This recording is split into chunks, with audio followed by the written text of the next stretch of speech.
The president-elect is moving forward with his selections for administration nominees. Yesterday, he announced former wrestling executive and former head of the Small Business Administration, Linda McMahon, as his Secretary of Education, a department he claims he wants to disband. He also chose another TV personality, Dr. Mehmet Oz, to run Medicare and Medicaid. I want to bring in CBS News political correspondent Caitlin Huey-Burns for more.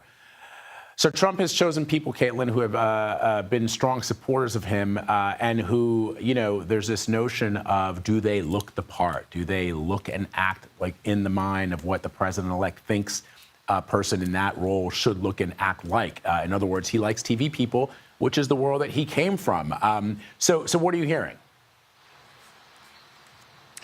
Yeah, Vlad, that's exactly right. And something to kind of keep in mind about Donald Trump, the way that he kind of came into kind of our cultural memory was through television. And so it's no surprise that he is selecting people who have been, have had a prolific presence on television. And that's in part, too, because this incoming administration wants people in their orbit to be able to be on TV in defense of the president-elect's policies. We saw that time and time again over the course of the campaign. And Trump is pretty much almost done filling out his cabinet. We're expecting him to make those final decisions for the leftover positions, Treasury Secretary included, by Thanksgiving, which is next week. But he's also approaching this, Vlad, very differently than he did 8 years ago when he was coming in without any sort of experience in government. And just talking to voters of his over the course of the year, a lot of them would remark that they were disappointed in the choices that Trump made, but they blamed kind of establishment Republicans for those choices in the first term. People like Mattis and Kelly and others that, left Trump's orbit and were very critical of him. And so there is a kind of feeling among the base, and especially base Republicans on Capitol Hill, that the president-elect is entitled to whoever he wants to pick.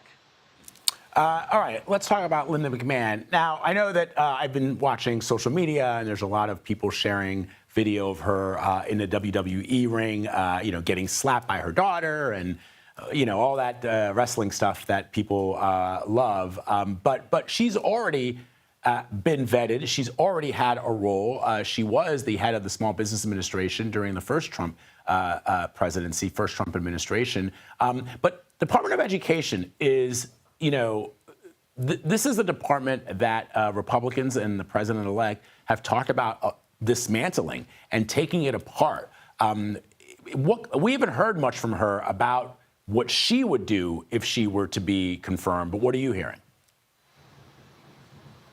Yeah, and she's the co-chair of his transition team, which is an important note here. Look, the Department of Education has been a punching bag for Republicans. They have long wanted to get rid of it, and Trump has said as much as well. Obviously, this would need approval from Congress, and that has always been an uphill climb and would remain so. But something important to note about the Department of Education is that 90% of the funding for education comes from local governments, and the Department of Education doesn't provide curriculum. That's also done at the local level. So there are a lot of misconceptions about what the Education Department does, but it has been an agency that Republicans have long tried to get rid of, going back to when President Carter first started it. All right, Caitlin Huey-Burns, we'll be watching. Thank you, my friend. Appreciate it.